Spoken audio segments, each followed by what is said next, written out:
बिस्मिल्लाहिर्रहमानिर्रहीम, अस्सलाम वालेकुम। एक पाकिस्तान प्रोग्राम में खुश आमदीद। मैं हूं आपका मेजबान ज़ौक़ अहमद। नाज़रीन, ख़बर माने कहा कि अदालत से नए मुतालिबात क्या हैं और इन मुतालिबात के हक़ाइक़ क्या हैं।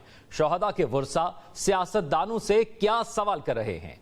इस मुल्क की वो ख़वातीन जो असर रसूख रखती हैं, मारूफ हैं, वो भी घरेलू तशद्दुद का निशाना बनती हैं। हाल ही में लाहौर में एक अफसोसनाक वाक़या पेश आया। ये मौज़ूआत हमारे प्रोग्राम का हिस्सा है, लेकिन सबसे पहले बात होगी तहरीक इंसाफ की शिकायत की और सवाल होगा कि ये शिकायत कितनी जायज़ हैं। सुप्रीम कोर्ट की फुल कोर्ट कल सुन्नी इत्तेहाद कौंसिल की मखसूस नशिस्तों से मुतल्लिक इंतहाई अहम केस का फैसला सुनाने जा रही है कि अगर मखसूस नशिस्तों का फैसला बरकरार रहता है तो हुक्मरान इत्तेहाद को कौमी असम्बली में 2/3 अक्सरियत मिल जाएगी और इसके लिए मनपसंद कानून साजी का रास्ता खुल जाएगा। तहरीक इंसाफ ने इस अहम फैसले से पहले ही आला अदलिया पर दबाव बढ़ा दिया और बानी पीटीआई ने एस्टैब्लिशमेंट की तरह चीफ जस्टिस काजी फाइज ईसा के खिलाफ भी महाज खोल दिया। बानी पीटीआई ने आज नैब तरामीम कलअदम करार देने के खिलाफ हुकूमत की इंट्रा कोर्ट अपीलों पर सुप्रीम कोर्ट में तहरीरी जवाब जमा कराया और अदालत उज़्मा से हुकूमत की अपीलें खारिज करने की सलाह की। बानी पीटीआई ने अपने तहरीरी जवाब में चीफ जस्टिस काजी फाइज ईसा पर भी एतराज उठाया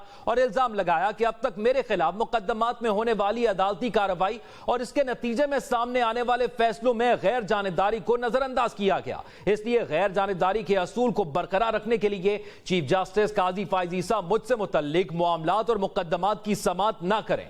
उन्होंने तहरीरी जवाब में यह दावा भी किया कि जस्टिस अतर मिनुल्लाह ने दौरान समाअत कहा कि तरामीम का फायदा आपको भी होगा, मगर मेरा मौक़िफ़ वाज़ेह है कि यह मेरी जात का नहीं बल्कि मुल्क का मामला है। उन्होंने कहा कि पार्लियामेंट को कानून साजी आइन के अंदर रहकर करनी चाहिए। नैब अगर इख्तियार का गलत इस्तेमाल करता है तो तरामीम उसे रोकने की हद तक होनी चाहिए। उन्होंने कहा कि इख्तियार के गलत इस्तेमाल की मिसाल मेरे खिलाफ नैब का तोशाखाना केस है।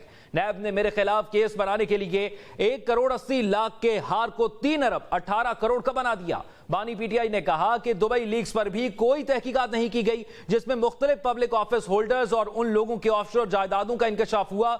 उन्होंने कहा कि वजीर दाखिला मोहसिन नकवी को यह जाहिर करना चाहिए कि उन्होंने दुबई में जायदाद खरीदने के लिए रकम कैसे कमाई और किन जराए से बैरून मुल्क भेजी। उन्होंने दावा किया कि नवाज शरीफ, जरदारी खानदान, राव अनवर और कई साबिक जर्नैलों की जायदादें भी बेनकाब हो चुकी। नैब को इन केसेस की फौरी इंक्वायरी करनी चाहिए थी, लेकिन नैब ऐसा नहीं कर रहा। बानी पीटीआई ने आज अडयाला जेल में 190 मिलियन पाउंड केस की समाअत के दौरान कमरा अदालत में सहाफियों से भी गैर रस्मी गुफ्तगू की और वहां भी चीफ जस्टिस काजी फाइज ईसा के किरदार पर कई सवालात उठाए। बानी पीटीआई ने कहा कि सबको मालूम है इलेक्शन कमीशन ने फ्रॉड इलेक्शन कराए और काजी फाइज ईसा हमें कह रहे हैं कि इंट्रा पार्टी इलेक्शन क्यों नहीं कराए। क्या चीफ जस्टिस को नहीं मालूम हमारी सारी पार्टी अंडरग्राउंड थी। उन्होंने यह भी शिकवा किया कि 8 फरवरी के आम इंतखाबात में तारीखी धांधली हुई और चीफ जस्टिस काजी फाइज ईसा हमें इंसाफ के लिए इलेक्शन कमीशन भेज रहे हैं। उन्होंने सवाल किया कि सुप्रीम कोर्ट में हमारी 8 फरवरी और इंसानी हकूक की पिटीशंस क्यों नहीं सुनी जा रही। बानी पीटीआई ने यह सवाल भी किया कि कौन सी जमहूरियत में मिलिट्री कोर्ट्स में सिविलियन के ट्रायल होते हैं। पीटीआई के तर्जुमान रऊफ हसन ने तो यह वार्निंग भी दे दी है कि अगर चीफ जस्टिस काजी फाइज ईसा और chief justice Islamabad high court Aamir Farooq ने अपने आप को बेंचों से अलग न किया तो पीआई की कानूनी टीम हरकत में आएगी।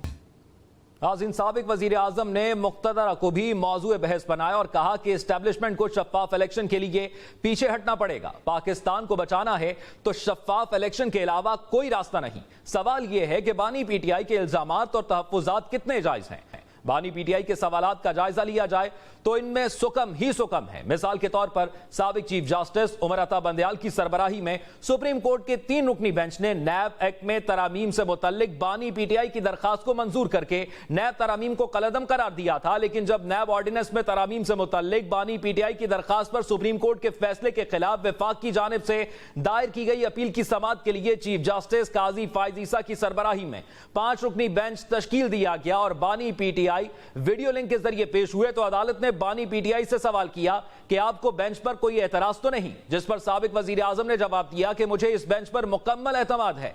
सवाल यह है कि क्या सियासी जमातों के इंट्रा पार्टी इलेक्शन आईनी तकाजा नहीं और पीटीआई ने इलेक्शन कमीशन की जानिब से बार बार मोहलत मिलने के बावजूद इंट्रा पार्टी इलेक्शन से इनहराफ करके अपने पांव पर खुद किलहाड़ी नहीं मारी। सवाल यह भी है कि जब पार्टी ग्राउंड पर थी तो तब इलेक्शन क्यों ना कराए गए। जब खुद जानबूझकर इलेक्शन नहीं कराए तो चीफ जस्टिस से शिकवा कैसा? बानी पीटीआई का ये मौक़िफ़ भी मज़ा का खेज है कि हमें धांधली के खिलाफ इलेक्शन कमीशन क्यों भेजा जा रहा है।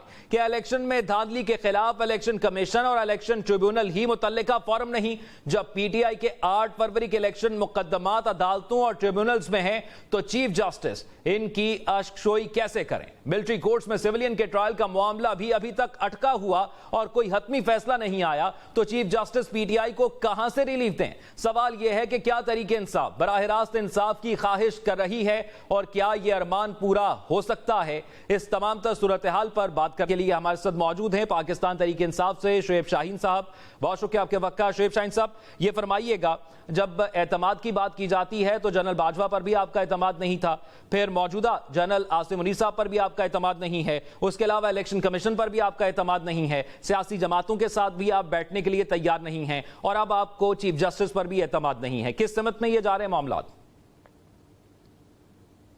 देखिए, पहली बात तो यह है कि जिन जिन लोगों ने इस वक्त इस मुल्क को बेआइन कर दिया है, अनडिक्लेयर्ड मार्शल लॉ लगा दिया है, आपने कानून का मजाक और तमाशा बना दिया है, जमहूरियत को आपने ढकोसला और एक ड्रामा बना के पेश कर दिया है। फॉर्म 45 हम लेके घूम रहे हैं, 180 से ज़्यादा सीटें हमारे पास हैं, इसी तरह प्रोविंशियल असेंबली की सीटें हैं, कोई उनको देखने को तैयार नहीं। राइट आफ्टर दी 8 फरवरी हमने एक सुप्रीम कोर्ट में पिटीशन फाइल की सुप्रीम जुडिशल कमीशन बनाने के लिए। अगर आपको एतराज़ है, आप समझते हो कि नहीं ये मेंटेनेबल नहीं है, आप हमारे खिलाफ फैसला देना चाहते हैं, जब आप लार्ज स्केल पे, इससे बड़ा क्या हक होगा लोगों का? हक के हुक्मरानी। देखें, 184(3) इसलिए है कि जब पब्लिक एट लार्ज का मामला हो, क्वेश्चन ऑफ पब्लिक इंपॉर्टेंस हो, enforcement of fundamental rights of public at large हो, तो वो 184(3) की पिटीशन फाइल होती है। 184(3) की पिटीशन इसलिए फाइल हुई कि अवाम का हक के हुक्मरानी है जो कि रिफ्यूज कर दिया गया। और उसमें कौन मुलव्वस है? हमारे मुल्क की एस्टेब्लिशमेंट मुलव्वस है, वो रिटर्निंग ऑफिसर्स मुलव्वस हैं जिनके खिलाफ हम कोर्ट में गए थे कि जनाब इनके ऊपर हमें ट्रस्ट नहीं है। इन्होंने खाली सिर्फ पंजाब में, अभी रिपोर्ट आ चुकी है, 4,000 समथिंग 447 या पता नहीं 747 उन्होंने हमारे लोगों के खिलाफ 3 MPO के आर्डर जारी किए और उन्होंने ही इलेक्शन कराना है, तो उनसे हमें इंसाफ की तवक्को नहीं है। और सुप्रीम कोर्ट ने कहा नहीं जी वही करेंगे। अच्छा, फिर उसके बाद आप देखेंगे इलेक्शन कमीशन की जो डिसऑनेस्टी है वो सबके सामने आ चुकी है।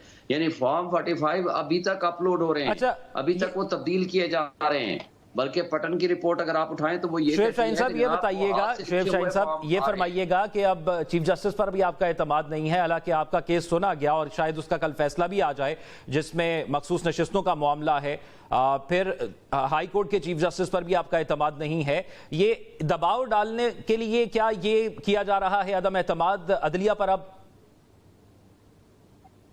देखें, कोई दबाव की बात नहीं है। हमने तो जो पिछला केस था उसमें भी हमारे वकील ने खड़े होकर कहा कि हमें आप पे ट्रस्ट नहीं है, और ये कोई हम जबानी कलामी नहीं कह रहे, ये ऑब्जर्वेशन है सुप्रीम कोर्ट ऑफ पाकिस्तान की जिसका रेफरेंस दिया हुआ है। उसमें उन्होंने कहा है कि चूंकि काजी फाइजा साहब इन पर्सनल कैपेसिटी इमरान खान के खिलाफ पटिशन कर चुके हैं, इसलिए इट इज एप्रोप्रिएट, ये बेहतर है कि वो अनबायस्ड और इम्पार्शियल नहीं रहेंगे, तो लिहाजा बेहतर है कि उनके केसेस वो ना सुने। ये सुप्रीम कोर्ट का के 5 मेंबर बेंच की ऑब्जर्वेशन है, तो लिहाजा इस इनके होते हुए शुएब शाहीन साहब जो इलेक्शन ट्रिब्यूनल वाला एक मामला था ये चीफ जस्टिस ने अकेले तो नहीं दिया था, बाकी जजेस भी उसमें थे, तो क्या सब पर अदम एतमाद है? जस्टिस देखें, पहली बात तो यह है कि जब चीफ जस्टिस या सीनियर जज एक बैठा होता है उसका एक एहतराम और उसका एक रिस्पेक्ट होती है, तो जनरली वो उसके ऊपर एक तरह से इन्फ्लुएंस होता है। जब आप उसमें नहीं बैठेंगे, let the other bench should decide. हम ये तो नहीं कह रहे सुप्रीम कोर्ट के जो 17 जजेस हैं 16 जज ना सुने, हमने तो सिर्फ एक चीफ जस्टिस पे अदम एतमाद किया है और वो भी उसके रीजंस हैं। और सिर्फ हम नहीं कह रहे, आप पूरी सहाफी बिरादरी को उठा लें, आप तमाम इंडिपेंडेंट जो जर्नलिस्ट हैं उनकी आप ओपिनियन ले लें। अभी मैं मतीउल्लाह जान की सुनना पढ़ रहा था कि वो कह रहे थे कि नहीं ना उन्होंने दुरुस्त किया है, और इसी तरह के बेशुमार जर्नलिस्ट हैं जो इनके बल्कि पीटीआई के साथ शदीद इख्तलाफ है। अगर आप उनका पॉइंट ऑफ व्यू सुने तो वो यही कहते हैं। नहीं, आप ये कहना चाहते हैं कि बाकी जजेस चीफ जस्टिस की तरफ देखकर फैसला करते हैं, बाकी जजेस चीफ जस्टिस की तरफ देखकर फैसला करते हैं। और ये भी बता दें एक दफा कि आपको किन जजेस पर एतमाद है और किन पर अदम एतमाद है? देखें, हमने तो सब पे एतमाद किया है, हमने तो किसी का नाम नहीं लिया सिवाय चीफ जस्टिस सुप्रीम कोर्ट के اور سپریم کورٹ کے چیف جسٹس صاحب کے علاوہ 16 جج صاحبان اور بیٹھے ہوئے ہیں. جب آپ کے ساتھ اگر ایک آبزرویشن آلریڈی سپریم کورٹ کی آ چکی ہے، جب آپ کے اوپر مسٹرسٹ ایک عمران خان صاحب آلریڈی کر چکے ہیں، اور دیکھیں قاضی صاحب نے خود مسٹرسٹ کیا تھا، آپ کو یاد ہے جب جسٹس طارق صاحب اور جسٹس اعجاز الحسن صاحب بینچ میں بیٹھے تھے، ان کا کیس سن رہے تھے، تو انہوں نے مسٹرسٹ کیا تھا کہ اگر ان کا کیس خارج ہوتا ہے تو اس کا ڈائریکٹ فائدہ ہوگا جسٹس طارق مسعود صاحب کو اور جسٹس اعجاز الحسن صاحب کو. اور انہوں نے فیصلہ دینے کے بعد اس کے بعد از خود وہ ان پروسیڈنگ سے الگ ہو گئے تھے.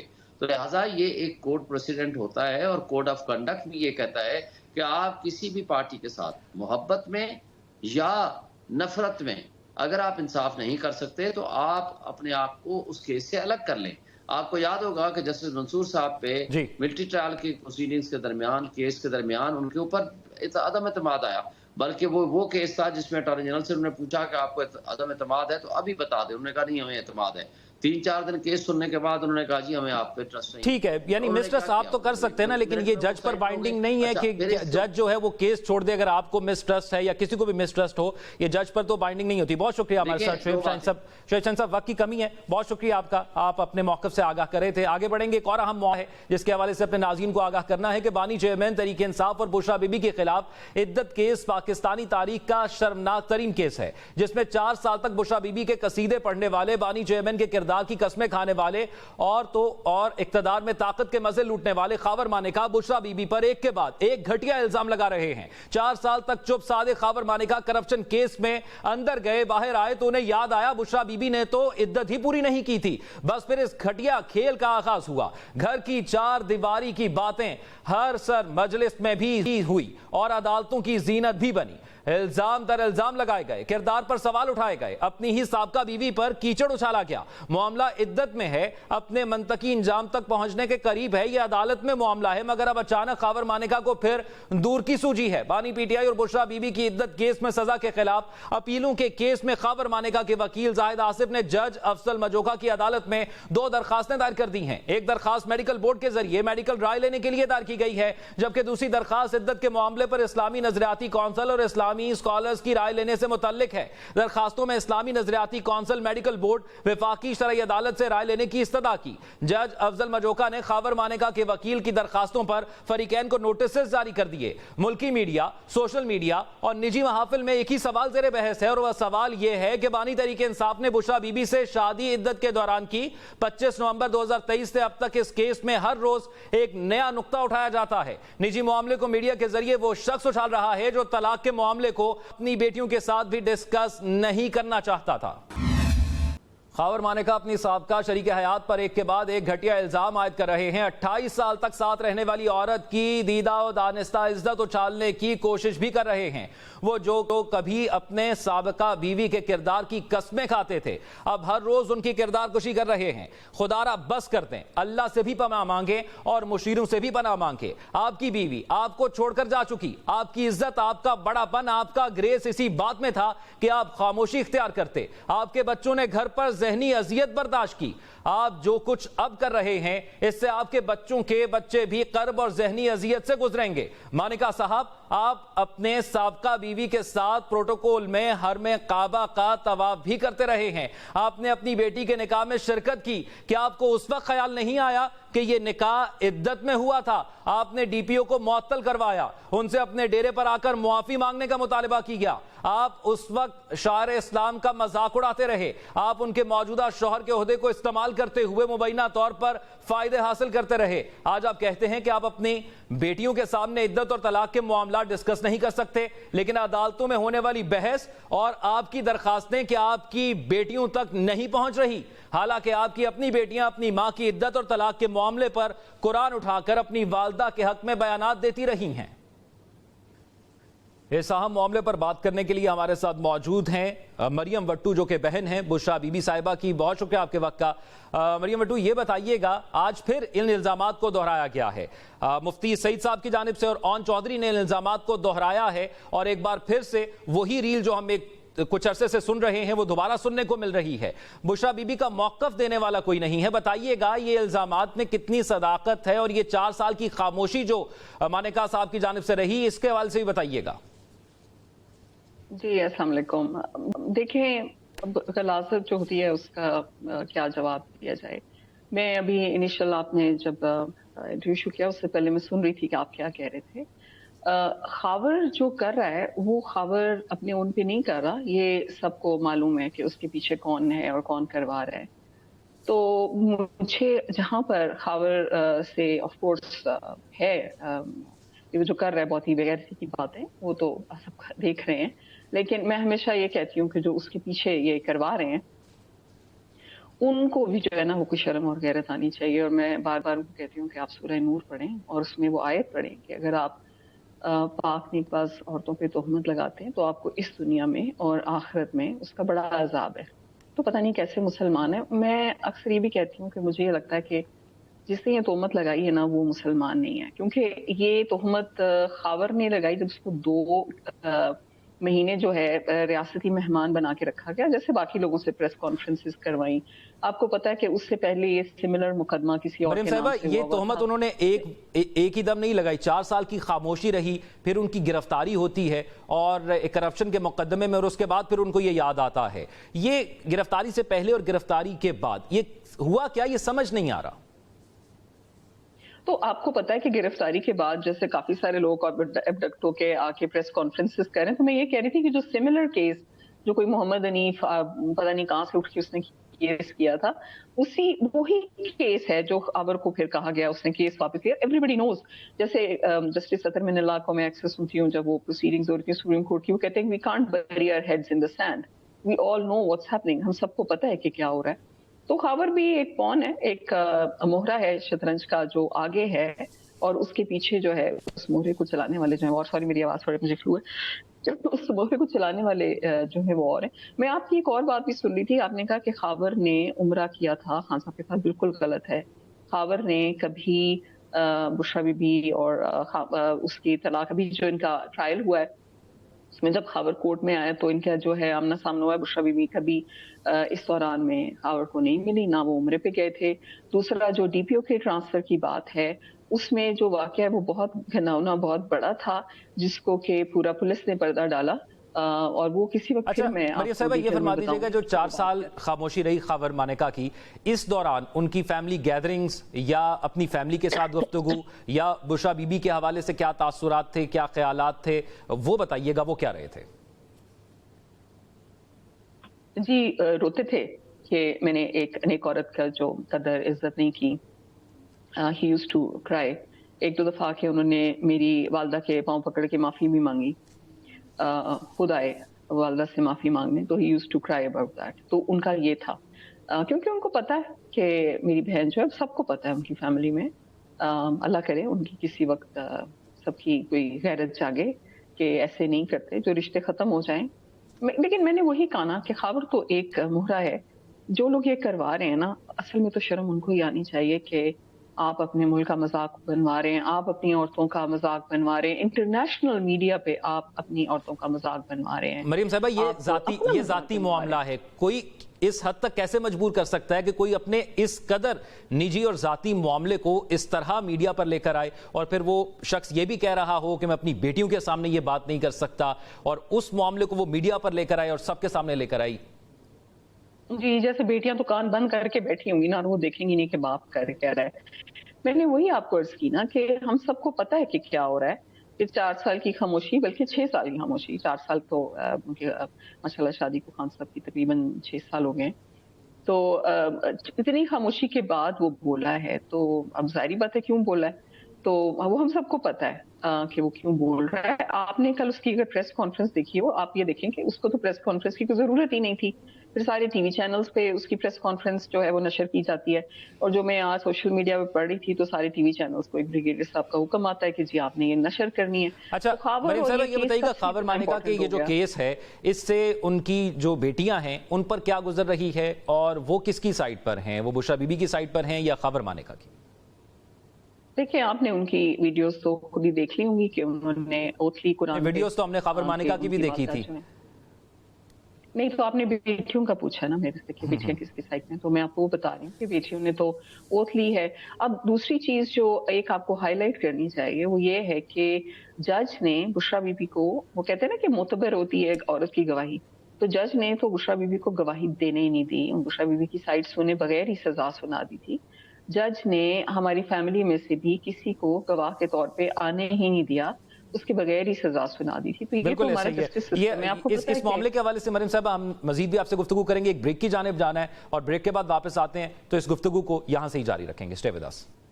वेलकम बैक नाज़रीन, इद्दत निकाह केस के हवाले से बात कर रहे हैं और खासतौर पर खावर मानेका की जो कल प्रेस कॉन्फ्रेंस थी और आज फिर एक बार से इल्जामात को ऑन चौधरी की जानिब से और मुफ्ती सईद साहब की जानिब से दोहराया गया, इस तमाम तो सूरत हाल पर बात कर रहे हैं। और मरियम वट्टू बहन है बुशरा बीबी को हमारे साथ ही मौजूद हैं। मरियम साहिबा, ये फरमाइएगा, अब ये सारा मामला शुरू हुआ तलाक के बाद इद्दत का दौरानिया और उसके बाद खान साहब से शादी के हवाले से, तो ये इद्दत के दौरानिए में जो है वो बुशरा बीबी कहाँ रहीं, इस हवाले से बताइएगा। अच्छा, ये एक बड़ी मिसकंसेप्शन है पाकिस्तान में कि जी इद्दत वो जो है पेरेंट्स के घर आके जो है, इद्दत तो जो एक्स खामंद होता है उसी के घर में होती है। और बुशरा बीबी का एक ही इंटरव्यू ऑन रिकॉर्ड है जिसमें उन्होंने खुद बताया था कि जी इद्दत तो मैं अपने एक्स हस्बैंड के घर से करके आई थी। तो इस वजह से ये क्वेश्चन के कितना टाइम के बाद निकाह हुआ ये हुआ, तो वो तो इद्दत पूरी कर आई थी और उसके कई महीने के बाद इद्दत पूरी करके वो मेरी वालदा और मेरे भाई के घर में रही लाहौर में, और उसके कई महीने के बाद उनका निकाह हुआ। अगर जनवरी वाला जो फर्स्ट उनका निकाह वो भी कई महीने के बाद हुआ।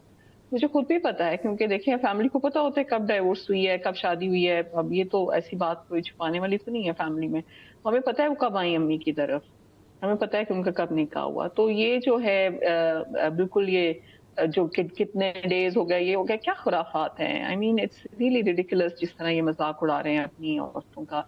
पता नहीं किस, मैं हमेशा ये कहती हूँ कि पता नहीं कौन सा डिस्कस्टिंग किस्म के थॉट प्रोसेस से उस बंदा गुजरा होगा जिसने एक्चुअली इस केस का सोचा है कि क्या कोई वैल्यू सिस्टम नहीं है। तो उनकी जो इद्दत है वो अम्मी के घर के आने से पहले ही पूरी हो चुकी थी। अच्छा, ये फरमाइएगा, आपने कहा कि बिल्कुल फैमिली को पता होता है इस तरह के मामलात का, क्या बतौर खानदान बतौर फैमिली खावर मानेका से राब्ता करके उनको समझाने की कोशिश नहीं की गई कि ये क्या कर रहे हैं वो? खावर को मैंने खुद पहले जब आपने पहले अर्लियर इंटरव्यू सुना होगा, मैंने उसको काफी क्योंकि I am the Elder sister of all my among all my siblings, तो वालिद हमारे फौत हो चुके हैं, काफी साल हो गए। तो मैंने उसको खुद समझाने की कोशिश की थी और उसने तब मेरे से हाथ जोड़ के आई वाज कहा था कि बस एक दफा आप और छोड़ दें, मैं I will correct my self, but he never did that. तो हम लोग जाहिर बात है उस फैमिली से हैं कि ऐसा नहीं है कि जी कोई सब्र नहीं किया और उठा के बैग निकल गए, ऐसा नहीं है। बुशरा इमरान खान ने जब बहुत ज़्यादा सब्र में ज़िंदगी गुजारी है, अभी भी आप उनका सब्र देख रहे हैं। तो समझाने की कोशिश हमने की थी, और लेकिन कुछ लोगों की आदतें या नेचर ऐसी होती है कि वो नहीं समझते। देखें, जो पर्सनल लाइफ होती है उसमें बहुत सारी बातें और चीज़ें होती हैं। कोई भी डाइवोर्स जो होती है वो ऐसे खुश माहौल में और उसमें नहीं होती, तो जाहिर बात है बहुत सारी बातें हैं। ठीक है, बहुत सारी बातें होती है। बहुत शुक्रिया, आपने इतने तहम्मुल से तमाम सवालात के जवाबात दिए, आपने इस मामले के हवाले से अपनी राय का इजहार किया। अब प्रोग्राम में आगे बढ़ेंगे, एक और अहम मामला जो कि आज सामने आए। पाकिस्तान की नाज़रीन खातून जुल्म, जबर, तशद्दुद और इस्तेहसाल का शिकार है। कभी उसे तेजाब से झुलसाया जाता है और कभी वो सिलेंडर फटने से जलती है। कभी उसका शौहर उस पर तशद्दुद करता है, कभी उसका भाई उसका गला घोंटता है और कभी उसका बाप उसकी जान ले लेता है। वो घरेलू मुलाजमा हो तो तशद्दुद का निशाना बनती है, दफ्तर में काम करे तो इस्तेहसाल होता है, सड़क पर जाए तो हिरासा किया जाता है। वो खातून भी सितम का निशाना बनती है जो बज़ाहिर किसी नुमाया मकाम पर है, जो आवाज उठाए तो उसकी आवाज सुनी जाती है। 2022 में यह आदाद शुमार सामने आए थे कि 3 बरस में खवातीन पर तशद्दुद के 63,000 वाकयात हुए, जिनमें घरेलू तशद्दुद, जिनसी ज्यादती और कत्ल के वाकयात शामिल हैं। 3 साल में ज्यादती और इज्तिमाई ज्यादती के 11,000 से ज्यादा केस दर्ज किए गए। 5,000 खवातीन कत्ल की गई, इनमें से 1,000 कत्ल गैरत के نام پر کیے گئے۔ امریکہ کی جارج ٹاؤن یونیورسٹی نے 2019 میں سروے کیا تھا۔ اس کے مطابق خواتین کے تحفظ کے حوالے سے دنیا کے 153 ممالک میں سے پاکستان 150ویں نمبر پر ہے۔ 26% خواتین کسی نہ کسی طرح اپنے شوہر یا قریبی رشتہ داروں کے ہاتھوں تشدد کا نشانہ بنتی ہیں۔ نمایاں اور معروف خواتین پر تشدد کا حالیہ واقعہ لاہور میں پیش آیا۔ عائشہ جہاں زیب ایک معروف ٹی وی اینکر پرسن ہیں، ان پر مبینہ طور پر ان کے شوہر نے تشدد کیا ہے۔ عائشہ جہاں زیب کے مطابق ان پر تشدد کا سلسلہ 6 ماہ سے جاری تھا اور 6 ماہ سے وہ رشتہ نبھانے کی کوشش کر رہی تھی، لیکن اب پھر ان کے شوہر نے جھگڑے کے دوران انہیں مارا پیٹا، جس کے نتیجے میں اور ان کے نشانات ان کی آنکھوں اور چہرے پر واضح دیکھے جا سکتے ہیں۔ ناظرین، عائشہ جہاں زیب کی جانب سے FIR درج کرانے پر ان کے شوہر حارث علی کو گرفتار کر لیا گیا ہے۔ جیسا واقعہ عائشہ جہاں زیب کے ساتھ ہوا، اس سے زیادہ سنگین واقعہ لاہور میں ہی اداکارہ اور ماڈل زینب جمیل کے ساتھ پیش آ چکا ہے۔ ان پر تو 6 گولیاں برسا دی گئی تھی، جس کے نتیجے میں وہ شدید زخمی ہوئی تھی۔ ناظرین، زینب جمیل نے بھی فائرنگ کا الزام اپنے شوہر پر ہی عائد کیا تھا اور اس طرح کے بے شمار واقعات ہیں۔ سوال یہ ہے کہ وہ خواتین جو معروف ہیں، جو آواز اٹھا سکتی ہیں، جن پر تشدد ہو تو میڈیا پر اس کی خبر چلتی ہے، قانون اور انصاف کا نظام حرکت میں آتا ہے، جب وہ خواتین تک تشدد سے محفوظ نہیں تو عام خواتین کے ساتھ کیا کچھ ہوتا ہوگا؟ اسی تمام صورتحال پر بات کرنے کے لیے ہمارے ساتھ زینب جمیل ہمارے ساتھ موجود ہیں، سابقہ ماڈل اور اداکارہ ہیں۔ زینب صاحبہ، اس سے زیادہ دردناک اور افسوسناک واقعہ آپ پر گزر چکا ہے۔ آپ اس سچویشن کو بہتر سمجھ سکتی ہیں کہ جو عائشہ جہاں زیب اس وقت جس سچویشن سے گزر رہی ہوں گی۔ آپ بتائیے گا کہ جب اس طرح کے واقعات ہو جاتے ہیں تو پھر قانونی معاملات کے حوالے سے کس قدر فلوئنٹ طریقے سے چیزیں چلتی ہیں اور ایک خاتون پر کس قدر سخت وقت ہوتا ہے اس موقع پر؟ جی بالکل، جب تک یہ واقعہ ایک لے مین کی طرح ڈیل ہو رہا تھا، سٹارٹ میں 2-3 روز جو تھے ہم نے بہت پرابلمز فیس کی۔ اس کے بعد میں نے خود اسی حالت میں، میرے منہ پر بلٹس لگی ہوئی تھیں اور میرے زخم جو تھے وہ ٹریٹ نہیں ہوئے تھے، اسی حالت میں مجھے ویڈیو بنا کر سوشل میڈیا پر اس کو ڈالنا پڑا۔ اور جیسے ہی مریم نواز شریف نے نوٹس لیا اس بات کا تو پولیس تھوڑی حرکت میں آئی، لیکن ابھی تک جو ملزم ہے، مین ملزم ہے، کیونکہ وہ اثر و رسوخ رکھتا ہے، وہ گرفتار نہیں ہو سکا۔ تو یہ فرمائیے کہ جب ایک خاتون پر اس قسم کا دورانیہ ہوتا ہے اور اس قسم کا ظلم اور ستم جب وہ جھیل رہی ہوتی ہے، کیونکہ عائشہ جہاں زیب نے بتایا کہ 6 ماہ سے ان پر یہ تشدد ہو رہا تھا، تو ذہنی کیفیت کیا ہوتی ہے؟ اور انہوں نے کہا کہ انہوں نے کوشش کی کہ وہ اپنے گھر کو سنبھال سکیں، رشتے کو نبھا سکیں، تو خاتون اس حد تک آگے تک کوشش کرتی ہے کہ رشتوں کو نبھانے کے لیے؟ جی بالکل، جیسے عائشہ جہاں زیب نے کہا کہ وہ 6 ماہ سے اس رشتے کو نبھانے کی کوشش کر رہی تھی، میں 8 سال physical, mental abuse, harassment face کرتی رہی، صرف اسی لیے کہ ہمارے 2 بچے تھے اور میں اس رشتے کو بچا لوں۔ لیکن مجھے لگتا ہے کہ جیسے ہی ایک عورت کو پتہ چل جائے کہ دوسرا جو انسان ہے وہ ظالم ہے، وہ ہراسمنٹ کر رہا ہے، تو رشتے کو ختم کر دینا چاہیے۔ ادروائز میری مثال آپ کے سامنے ہے اور اتنا اسٹرانگ ایویڈنس اس شخص کے خلاف پولیس کے پاس ہے، بٹ پاکستان میں جب کوئی اثر و رسوخ رکھتا ہے اور اس کا جو ہے لیول جو ہے تھوڑا آپ اسے کہہ لیں کہ پیسے والا ہوتا ہے، تو پولیس کے لیے میرا خیال ہے مشکل ہو جاتا ہے اس شخص کو گرفتار کرنا، جیسا میرے میٹر میں ہو رہا ہے۔ ذرا صاحب یہ فرمائیے گا، یہ بتائیے گا اس کے بعد جس قسم کے قانونی معاملات سے آپ گزر رہی ہیں، تاکہ ہمارے ناظرین کو بھی یہ پتہ لگے کہ اس قسم کے معاملات کے بعد، اور آپ نے کہا مریم نواز نے اس کا نوٹس لیا، یہ کیس ہائی لائٹ ہوا، میڈیا پر آیا، اس کے باوجود اب تک وہ جو ملزم ہے وہ گرفتار نہیں ہو سکا۔ جی بالکل، نہ صرف ملزم گرفتار نہیں ہوا، ملزم ابھی تک، ملزم اور اس کے رشتہ دار انسٹاگرام پر اور دوسرے سوشل میڈیا پلیٹ فارمز پر ابھی تک یہ کلیم کر رہے ہیں کہ اس ملزم کو گرفتار نہیں کیا جا سکتا اور یہ ہماری بھول ہے کہ اس کو سزا ملے گی۔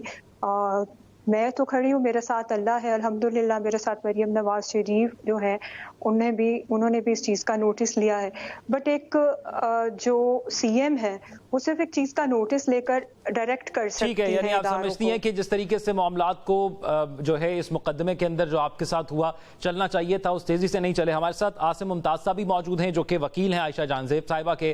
عاصم صاحب یہ فرمائیے گا، یہ معاملہ ہے کیا؟ مقدمے میں کون کون سی دفعات شامل ہوئی ہیں؟ इस मुकदमे के हवाले से तफसीलात से बताइएगा। जी देखिए, इसमें पहली बात, जब ये वक़ुआ इंसिडेंट रिपोर्ट हुआ पुलिस को, तो कानूनन पुलिस को फिलफौर चाहिए था कि एफआईआर लॉन्च होनी चाहिए।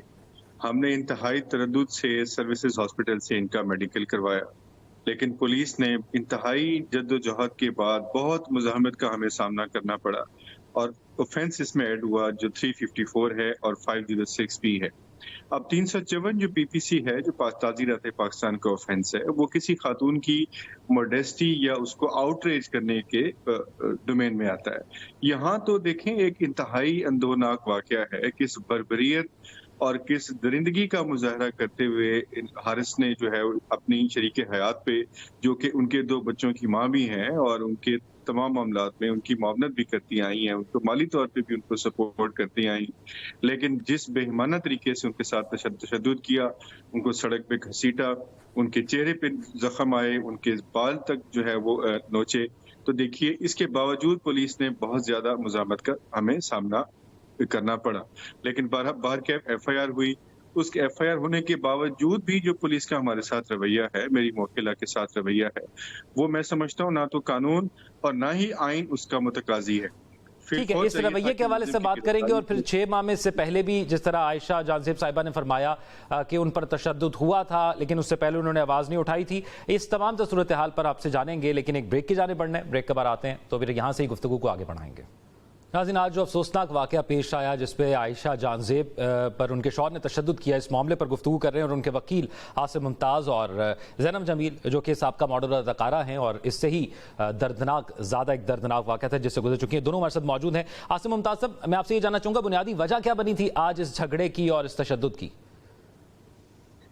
देखिए, ये वजह तो मैं बड़े यकीन से कह सकता हूँ, इस मुआशरे में बदकिस्मती से जिस मुआशरे में हम रहते हैं, खातून को हमेशा एक मौका जाना गया है और जब कभी हमें उसकी जरूरत है तो हम समझते हैं कि हमारे लिए हाजिर खिदमत हो, और जब नहीं है तो हम उसे दरिंदगी का निशाना बनाते हैं। इस केस के हकायक को अगर आप देखिए तो यहाँ ये एक इंतहाई खूबसूरत केस है अपने हकायक के लिहाज से, कि जहाँ इन्हीं खातून से ही पैसे भी लिए गए, इनकी वालदा से जो विरासत की रकम आई, इनके शौहर नामदार ने वो रकम इस्तेमाल की, और जब वो रकम का तकाजा वो करती हैं तो फिर उनके साथ दरिंदगी का मुजाहरा किया जाता है। और वो कहते हैं कि मुझसे आप क्यों मुतकाजी हैं कि मैं क्यों आपको हिसाब दूं, मैं इस वजह से कि मैं मर्द हूं, मैं शौहर हूं और मैं आपको जवाब दे नहीं। इससे पहले भी बसा औकात इसकी मिसालें आ चुकी हैं और इनको इस दरिंदगी का सामना पहले भी था, लेकिन मशरकी रिवायात को मद्देनजर रखते हुए और अपनी जो औलाद है उसको देखते हुए उन्होंने सोचा कि मैं अपना घर जो है गुजर बसर करूं। ताहम रिसेंट पास में जब ये ऐसे वाक़े हुए तो इसमें बेतहाशा आपने देखा कि एग्रेशन का सामना उनको करना पड़ा। आपने उनकी तस्वीर देखी, किस बेरहमी से उनके साथ बर्ताव किया गया, और उस पे देखें एक इंतहाई अंधोनाक बात है। हम जिस निज़ाम में, जिस मुआशरे में रहते हैं और बदकिस्मती से जहाँ लाकानूनियत का मैं समझता हूँ अरूज है, कि यहाँ कोई पुरसाने हाल नहीं है कि जब किसी खातून के साथ, हवा की बेटी के साथ जुल्म हो। बिल्कुल सही फरमा रहे हैं आप। ये बताइएगा, अब इस वक्त आयशा जानज़ेब साहिबा की हालत कैसी है और वो अपने घर पर मौजूद है, कहाँ पर? जी देखिए, उनके जो जख्म है उनकी नौयत ऐसी है कि बहुत ज्यादा वो कर्ब में है, बहुत ज्यादा अजियत में है और दर्द से गुजर रही है। गो कि मैं मशहूर हूँ इस मीडिया के तवज्जुह से भी मुझे ये कहना चाहिए कि वज़ीर आज़म पाकिस्तान साहब ने भी असखुद नोटिस लिया, मरियम नवाज साहिबा ने भी असखुद नोटिस लिया, लेकिन ये जो नोटिस हैं ये कार्रवाई की हद तक तो ठीक है, लेकिन क्या वो जो दर्द और जो दर्द की शिद्दत और जो तकलीफ जिससे खातून गुजर रही हैं, ये उसका अजाला, ये मदावा कभी नहीं हो सकता। ताहम मैं समझता हूँ कि करार वाकई सजा ऐसे लोगों को मिलनी चाहिए ताकि किसी दीगर शख्स को ये एक कतई जुर्रत ना हो कि वो अपनी भले शरीके हयात है या कोई भी खातून है उस पे इस किस्म की जंगी का मुजाहरा। ठीक है, अच्छा ज़ैनब साहिबा बताइएगा, कितना मुश्किल हो जाता है खातून के लिए जब वो इस किस्म की जंग लड़ रही होती है जिसमें इमोशनल सतह पर भी, और फिर लाज़मी बात है जब वो केसेस में लड़ रही है तो उसे एक मोटिवेशनल ताकत भी चाहिए होती है, तो कितना मुश्किल हो जाता है? जी बिल्कुल, बहुत मुश्किल हो जाता है, और ख़ास तौर पर अगर औरत एक माँ है تو بچوں کو بھی ساتھ اس سارے معاملے میں لے کر چلنا، ان کو سمجھانا کہ یہ جو سارا واقعہ، کیونکہ چھوٹے بچے اس بات کو نہیں سمجھ پاتے، اس کے ساتھ میرے واقعے میں تو یہ بھی ایک میٹر ہے کہ مجھے سیکیورٹی ایشوز بھی لاحق ہیں، تو میرے لیے تو 10 گنا زیادہ یہ چیز مشکل ہے. مجھے تو ہاسپٹل جانے کے لیے ایک پورا اسکواڈ جو ہے اس کو انفارم کرنا پڑتا ہے، تو بہت مشکل ہو جاتا ہے. اور جس طرح سے عورت کا تحفظ اس معاشرے میں ہونا چاہیے، I am really sorry to say, اس طرح ایک عورت کو اس معاشرے میں تحفظ جو ہے وہ نہیں ہے. میں امید کرتی ہوں کہ عورتوں کے لیے لاز ایسے بنائے جائیں گے کہ مرد ان کے ساتھ اس طرح کا ظلم کرنے سے پہلے سوچے، کیونکہ اس وقت کا جو معاشرہ ہے اس میں جو مرد اس وقت ہے موسٹلی وہ یہ سمجھتے ہیں کہ we can get away with this, ہم اگر عورت کے ساتھ اس طرح کر سکتے ہیں تو قانون جو ہے میرا خیال ہے وہ یہ ثابت کر رہا ہے کہ آدمی یہ کرے گا اور اس کو کوئی سزا نہیں ملے گی. ٹھیک ہے. یہی اچھا، وجہ قانون ہے کیا اس حوالے سے؟ یہ بھی ہم عاصم ممتاز صاحب موجود ہیں، ان سے جان لیتے ہیں. عاصم صاحب، ایک تو بتائیے گا، عائشہ جازیب صاحبہ کے جو شوہر ہیں وہ گرفتار ہو گئے ہیں اب، اور یہ نان بیلیبل آفینس ہے، اور قانون کیا کہتا ہے اس پر؟ گرفتار ہو گئے ہیں، اور آج ان کا جسمانی ریمانڈ بھی 2 یوم کے لیے میجسٹریٹ صاحب کی عدالت سے پولیس کو مل چکا ہے، کیونکہ ان پہ جو دفعات لگی ہیں وہ 354 PPC ہے جو ناقابل ضمانت ہے، اور 7506 کہ جب کسی کو جان سے مار دینے کی غرض سے للکارنا یا اس پہ اسلحہ تاننا. تو اب ریمانڈ کی جو وجہ ہے وہ یہ ہے کیونکہ ہمارا موقف یہ تھا کہ جو اسلحہ ان پہ جو استعمال کیا گیا ہے، جو دھمکایا گیا ہے جس کے بل بوتے پہ، وہ ابھی ان سے برآمد کیا جانا ہے. تو عدالت نے ہمارے موقف کو تسلیم کیا اور پولیس کو 2 دن کی مہلت دی کہ آپ ان سے جو ہے ریکوری کیجیے. اور یہ فرمائیے گا، وہ زیر حراست ہے. ٹھیک ہے، میڈیکل رپورٹ آ گئی ہے؟ جی، میڈیکل رپورٹ ابھی فی الحال پولیس نے وصول نہیں کی. ان کا ایگزامینیشن جو ہے میڈیکل لیگل ایگزامینیشن وہ سروسز ہاسپٹل سے ہو چکا ہے. میں یقین رکھتا ہوں کہ صبح تک شاید پولیس وصول کر. یہ بھی فرمائیے گا، ابھی ہمارے ساتھ زینب جمیل صاحبہ موجود ہیں، ان کا کیس ہے، ان پر فائر ہوا تھا جس کرب سے یہ گزری، لیکن 6 سال ہو گئے، 6 فائر ہوئے، لیکن ابھی تک ملزم جو ہے وہ گرفتار نہ ہو سکا، وہ آزاد گھوم رہا ہے. تو اس قسم کے کیسز میں اتنی سستی کیوں دکھائی جاتی ہے؟ دیکھیے، اس کے بہت سے محرکات ہیں. اب میں محترمہ کے کیس کے حقائق سے تو بہت زیادہ واقف نہیں ہوں، تاہم میں قانونی نقطے پہ آپ کو آگاہ کر سکتا ہوں کہ اگر FIR ہو چکی ہے اور پولیس کو وہ شخص مطلوب ہے تو اسے گرفتار نہ ہونے کی 2 بنیادی وجوہات ہو سکتی ہیں. یا تو یہ کہ وہ روپوش ہو گیا ہے، بھلے وہ پاکستان میں ہے اور کسی ایسی جگہ پہ ہے کہ جہاں پولیس چاہ کے بھی اسے گرفتار نہیں کر پا رہی، اور اس میں یقیناً پولیس اگر چاہے تو انہیں اشتہاری قرار دلوا سکتی ہے عدالت سے. ان کے تمام اثاثہ جات، ان کا موبائل نمبر، ان کی سم، ان کا شناختی کارڈ، ان کا پاسپورٹ بلاک ہو سکتا ہے. اور اگر وہ ملک سے فرار ہو چکے ہیں تو ایون اس صورتحال میں بھی ان کے ریڈ وارنٹس جاری ہو سکتے ہیں. اور ریڈ وارنٹس میں ہمارا جو پاکستان، جو ہماری گورنمنٹ آف پاکستان ہے، اس کا انٹرپول کے ساتھ ارینجمنٹ ہے.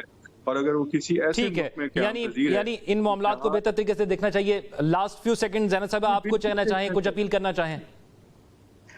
جی، جیسے کہ عاصم ممتاز صاحب نے کہا، بالکل انہوں نے جو پہلی بات کی ہے، یہ ملزم جو ہے دوسرے صوبے سے تعلق رکھتا تھا اور اب وہ ایک ایسے علاقے میں جا چکا ہے جو اس کا گاؤں ہے اور وہ ایک قسم کا روپوش ہو چکا ہے. پولیس نے اس کو مفرور تو قرار دے دیا ہے اور اپلیکیشن بھی جو ہے جا چکی ہے بلوچستان حکومت کو. میں جو بھی اس کیس کے انسٹیٹیوشنز ہیں جو اس کو دیکھ رہے ہیں ان سے اپیل کرتی ہوں کہ جلد سے جلد اس ملزم کو گرفتار کیا جائے، کیونکہ میں اور میرے بچے اس وقت ہر وقت ہمارے سر پر ایک تلوار لٹکی ہے. آپ بھی یہ درخواست کر رہی ہیں کہ جلد سے جلد آپ کو انصاف ملے. اور بہت شکریہ ہمارے دونوں مہمانوں کا. ممتاز ہمارے ساتھ موجود تھے، زینب جمیل صاحبہ ہمارے ساتھ موجود تھی. پروگرام کا وقت ختم ہو چکا ہے. اللہ حافظ، اپنا خیال رکھیے گا.